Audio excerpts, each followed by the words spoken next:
ഇനി നമ്മൾ ഡിസ്കസ് ചെയ്യാൻ പോകുന്നത് ഈ 3 ക്വസ്റ്റ്യൻ പേപ്പറിനെയും അനലൈസ് ചെയ്യുക എന്നുള്ളതാണ്.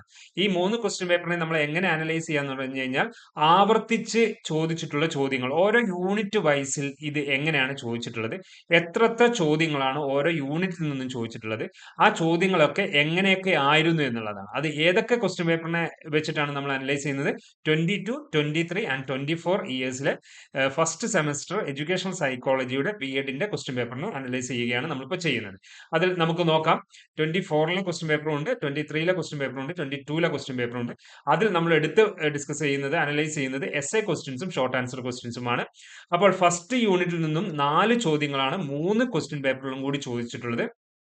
അതിൽ ചോദ്യങ്ങൾ ഏതാ? നിങ്ങൾ പരിചയപ്പെട്ട കാര്യങ്ങൾ തന്നെയാണ്. എങ്കിലും ഇത് നിങ്ങൾ പഠിക്കുമ്പോൾ വാരി വലിച്ച് പഠിക്കേണ്ടി വരുന്നുണ്ടല്ലോ, ഞാൻ ലാസ്റ്റ് ടൈമിലാണല്ലോ ഇപ്പം പഠിച്ചു തുടങ്ങിയിട്ടുള്ളത് എന്നിങ്ങനെയുള്ള കുറെ ആശങ്കകൾ നിങ്ങളെ കുട്ടികളിൽ ഉള്ളത് കാണുന്നുണ്ട്. അപ്പോൾ അങ്ങനെ വാരി വലിച്ച് പഠിക്കേണ്ട സാഹചര്യമില്ല. എന്നാൽ ഈ ക്വസ്റ്റ്യൻസ് നോക്കുക, ക്വസ്റ്റ്യൻസ് നോക്കി അതിനുള്ള ആൻസർ മാത്രം കണ്ടെത്തി നിങ്ങൾ പഠിച്ചു തുടങ്ങിയാൽ തീർച്ചയായിട്ടും നിങ്ങൾക്ക് എന്ത് ചെയ്യാൻ പറ്റും?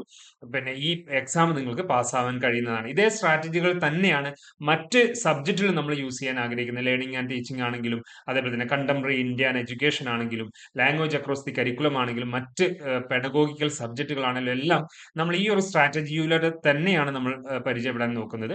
അപ്പോൾ അങ്ങനെ ആവുമ്പോൾ നിങ്ങൾക്ക് ഈ 5 സബ്ജക്ട്സ് എടുത്ത് പഠിക്കുമ്പോൾ ആ സിലബസ് ഒക്കെ നിങ്ങൾ നോക്കുമ്പോൾ കൂടുതലായിട്ട് പഠിക്കാനുണ്ട് എന്നുള്ള ആ ഒരു ബേജാറ് നിങ്ങളിൽ നിന്ന് പോകുന്നതായിരിക്കും. അതുകൊണ്ട് ഇത്തരത്തിലുള്ള ക്വസ്റ്റ്യൻ പേപ്പറിനെ വെച്ചിട്ട് അനലൈസ് ചെയ്തുകൊണ്ട് തന്നെ നിങ്ങൾ പഠിക്കാൻ ശ്രമിക്കുക. സോ ഈ എഡ്യൂക്കേഷണൽ സൈക്കോളജിയുടെ പിന്നെ ഫസ്റ്റ് യൂണിറ്റിൽ നിന്നും 4 ചോദ്യങ്ങൾ ചോദിച്ചിട്ടുണ്ട്. ഈ 4 പഠിച്ചാൽ നിങ്ങൾക്ക് എന്ത് ചെയ്യാൻ പറ്റും? എസ്സേയും എഴുതാം, ഷോർട്ട് ആൻസറും എഴുതാം എന്നുള്ളതാണ്. അതിൽ ഫസ്റ്റ് ചോദിച്ച ചോദ്യം എന്താണ്? The scope and significance of education psychology, then the dimensions of human growth and development, then social and emotional development of A child, the different faces of human growth and development എന്നുള്ളത്. Okay, ആവർത്തിച്ച് ചോദിച്ചിട്ടുള്ള 2023-22 രണ്ട് തവണ ചോദിച്ചിട്ടുള്ള ചോദ്യത്തിന് വളരെ importance കൊടുത്തുകൊണ്ട് തന്നെ വേണം നിങ്ങൾ എന്ത് ചെയ്യാൻ, ഇത് പഠിച്ചെടുക്കാൻ. ദെൻ സെക്കൻഡ് യൂണിറ്റിൽ നമ്മൾ ചോദിച്ചിട്ടുള്ളത് ഏതാണ്? Sensation, perception, then loss of perception. അതുകൂടാതെ തന്നെ ഇറേഴ്സ് ഓഫ് പെർസെപ്ഷൻ. ഈ ഇറേഴ്സ് ഓഫ് പെർസെപ്ഷൻ തന്നെയാണ് ഇല്യൂഷനും ഹാലൂസിനേഷൻ. അങ്ങനെ ഡിഫറെന്റ് ആയിട്ട് വ്യത്യസ്ത ക്വസ്റ്റ്യൻസിലൂടെയാണ് നമ്മൾക്ക് ഈ ഒരു ചോദ്യം ചോദിക്കുന്നത് എന്നുള്ളത് നിങ്ങൾ പ്രത്യേകം നോട്ട് ചെയ്യണം. അപ്പോൾ sensation, perception, illusion, hallucination, then errors of perception ഒക്കെ ഒന്നൊന്നിനോട് ബന്ധപ്പെട്ട് നിൽക്കുന്നതാണ്. അപ്പോൾ ഒരു ടോപ്പിക് പഠിച്ചാൽ തന്നെ നിങ്ങൾക്ക് എന്ത് ചെയ്യാൻ പറ്റും? ഇതിനെ ആൻസർ ചെയ്യാൻ പറ്റും എന്നുള്ളതാണ്. രണ്ടാമത്തെ ക്വസ്റ്റ്യൻ എന്ന് പറയുന്നത് types of memory, then standard techniques for improving memory എന്നുള്ളത്. ഈ ഒരു ടൈപ്സ് ഓഫ് മെമ്മറിയും standard techniques for improving memory എന്നുള്ളത് 3 ക്വസ്റ്റ്യൻ പേപ്പറും ആവർത്തിച്ച് ചോദിച്ചു എന്നുള്ളത് നിങ്ങൾ പ്രത്യേകം നോട്ട് ചെയ്യുക.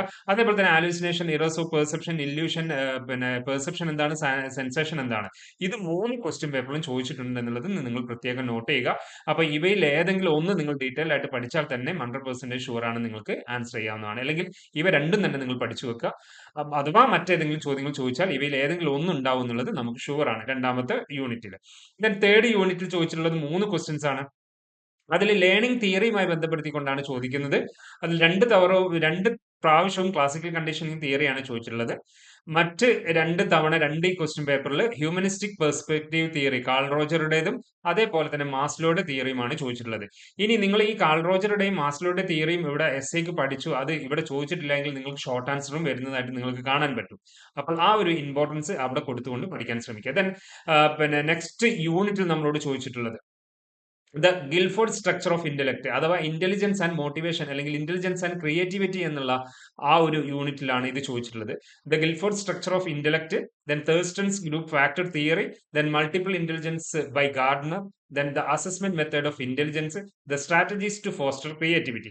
അപ്പോൾ ഇവിടെ നിങ്ങൾ ഈ ഇന്റലിജൻസ് തിയറിയിൽ നിങ്ങൾ പഠിക്കുന്ന സമയത്ത്, ഇന്റലിജൻസിന്റെ പാർട്ടിൽ നിങ്ങൾ പഠിക്കുന്ന സമയത്ത് ഇന്റലിജൻസ് തിയറിയും ഇന്റലിജൻസ് അസസ് ചെയ്യുന്ന പിന്നെ മെത്തേഡുകളും പിന്നെ മൂന്നാമത് ക്രിയേറ്റിവിറ്റി എന്താണെന്നുള്ളതുമാണ് പഠിക്കേണ്ടത്. അതിൽ ക്രിയേറ്റിവിറ്റി പോസ്റ്റർ ചെയ്യാനുള്ള സ്ട്രാറ്റജീസ്, അതല്ലെങ്കിൽ മറ്റേതെങ്കിലും ചോദ്യങ്ങൾ ചോദിച്ചാലും നിങ്ങൾക്ക് ഇവിടെ എന്ത് ചെയ്യാൻ പറ്റും? തീർച്ചയായിട്ടും നിങ്ങൾക്ക് അത് നിങ്ങളുടേതായിട്ടുള്ള ലാംഗ്വേജിൽ എഴുതി പഠിപ്പിക്കാൻ പറ്റുന്നതുമായിരിക്കും. സോ ഒന്നെങ്കിൽ ഇന്റലിജൻസ് തിയറികൾ ഞാൻ മുൻപത്തെ ക്ലാസ്സിൽ പറഞ്ഞിട്ടുള്ളത് പോലെ തന്നെ 3-4 പഠിക്കുക, അതല്ലെങ്കിൽ ഇന്റലിജൻസിന്റെ അസസ്മെന്റ് കാര്യങ്ങൾ പഠിക്കുക. ദെൻ ഒന്ന് വായിച്ചു നോക്കുക ക്രിയേറ്റിവിറ്റി. അങ്ങനെയാണെങ്കിൽ ഈ 3 ചോദ്യങ്ങൾ 3 രീതിയിൽ ചോദിച്ചാലും നിങ്ങൾക്ക് ആൻസർ ചെയ്യാൻ പറ്റും. അപ്പം ഈ ഒരു യൂണിറ്റിൽ നിന്ന് 5ഓളം ചോദ്യങ്ങൾ ഡിഫറെന്റ് ഡയമെൻഷനിൽ ചോദിച്ചിട്ടുണ്ട് എന്നുള്ളത് നോക്കുക. അപ്പോൾ ക്വസ്റ്റ്യൻസ് ഡിഫറെന്റ് ആയിട്ട് ക്വസ്റ്റ്യൻ വരാൻ സാധ്യതയുള്ള യൂണിറ്റ് ഇതാണെന്നുള്ളത് നിങ്ങൾ മനസ്സിലാക്കണം. ദെൻ ലാസ്റ്റ് ആയിട്ട് വരുന്ന ക്വസ്റ്റ്യൻസ് ആണ്. ലാസ്റ്റ് ആയിട്ട് വരുന്ന യൂണിറ്റ് ഏതാണ്? G B. Allport's and R B. Cattell trait approach to personality എന്നുള്ളത്. അപ്പോൾ ട്രേറ്റ് അപ്രോച്ച് ടു പേഴ്സണാലിറ്റി ആണ് 2 തവണ ആവർത്തിച്ച് ചോദിച്ചിട്ടുള്ളത് എന്നുള്ളതാണ് ഇവിടെ നമ്മൾ നോട്ട് ചെയ്യേണ്ടത്. അപ്പോൾ ഡയറക്റ്റ് ആയിട്ട് ജി.ബി. ഓൾപോർട്ടും ആർ.ബി. കാറ്റൽസും എടുത്ത് പറഞ്ഞിട്ട് ഒരു ചോദ്യം ചോദിച്ചു. മറ്റേ ഒരു ചോദ്യം എന്ന് പറഞ്ഞത് ട്രേറ്റ് അപ്രോച്ച് തിയറി എക്സാമ്പിൾസ് സഹിതം എക്സ്പ്ലെയിൻ ചെയ്യാനാണ് ചോദിച്ചിട്ടുള്ളത്.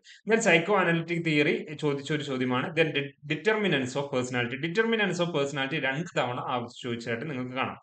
അപ്പോൾ നിങ്ങൾ ഇവിടെ പ്രത്യേകം ഞാൻ എടുത്ത് പറയുന്ന ഒരൊറ്റ കാര്യമേ ഉള്ളൂ. അത് എസ്സേയിൽ പഠിച്ചാൽ നിങ്ങൾക്ക് ഷോർട്ട് ആൻസറിൽ എഴുതാം, ഷോർട്ട് ആൻസറിൽ പഠിച്ചാൽ നിങ്ങൾക്ക് എക്സയിലേക്കും എഴുതാം. അപ്പോൾ രണ്ടിനും ഉതകുന്ന രീതിയിലുള്ള ഒരു പഠനമായിരിക്കണം ഈ ക്വസ്റ്റ്യൻസിനെ അനലൈസ് ചെയ്തുകൊണ്ട് നിങ്ങൾ പഠിക്കേണ്ടത്. ദെൻ ഷോർട്ട് ആൻസർ കൺക്ലൂഡ് ചെയ്യുകയാണെങ്കിൽ 3 വർഷത്തെയും കൂടി കൺക്ലൂഡ് ചെയ്യുകയാണെങ്കിൽ ഷോർട്ട് ആൻസറിൽ ചോദിച്ചിട്ടുള്ള ചോദ്യങ്ങൾ differentiate human growth and development, അതായത് ഗ്രോത്തും ഡെവലപ്മെന്റും തമ്മിലുള്ള difference, then level of aspiration, Thorndike's theory of learning, two factor theory of learning, intelligence, then process of creativity, non-projective techniques of assessing personality, and last one, the techniques used to assess the personality. Techniques used to assess the personality, non-projective techniques of assessing personality രണ്ടും ഒരേ answer തന്നെയാണ് വരിക. പക്ഷേ ഇത് techniques used to assess the personality എന്നുള്ളത് S A ആയിട്ട് ചോദിച്ച ചോദ്യമാണെന്നുള്ളത് നിങ്ങളോട് മനസ്സിലാക്കേണ്ടതാണ്. സോ നമ്മളിവിടെ ഡിസ്കസ് ചെയ്ത് കഴിഞ്ഞു. പിന്നെ 3 ക്വസ്റ്റ്യൻ പേപ്പറിന്റെ അനലൈസ് എന്ന രീതിയിലാണ് നമ്മളിവിടെ ഡിസ്കസ് ചെയ്തത്. 5 യൂണിറ്റിനെ കേന്ദ്രീകരിച്ചുകൊണ്ടാണ് നമ്മൾ ചർച്ച ചെയ്തിട്ടുള്ളത്. അതിൽ 5 യൂണിറ്റിലും ആവർത്തിച്ച് ചോദിക്കുന്ന ചോദ്യങ്ങൾ 3 വർഷത്തെയും ക്വസ്റ്റ്യൻ പേപ്പർ സഹിതമാണ് നമ്മളിവിടെ കാണിച്ചിട്ടുള്ളത്. സോ ആ ഒരു പ്രാധാന്യത്തോടു കൂടി നിങ്ങൾ എല്ലാവരും ഈ ഒരു ക്വസ്റ്റ്യൻസ് അനലൈസ് ചെയ്തുകൊണ്ട് ഈ ക്വസ്റ്റ്യൻസിന് ആൻസർ ചെയ്യുന്ന രീതിയിൽ മാത്രം നിങ്ങൾ പഠിച്ചു പോയി കഴിഞ്ഞാൽ ഷുവറാണ് നിങ്ങൾക്ക് എല്ലാവർക്കും പാസ്സാവാൻ കഴിയുന്നതായിരിക്കും. എല്ലാവരും തന്നെ നന്നായി പഠിക്കുക. എല്ലാവർക്കും നന്നായി പഠിക്കാൻ കഴിയട്ടെ എന്ന് ആശംസിക്കുന്നു. Thank you all the very best.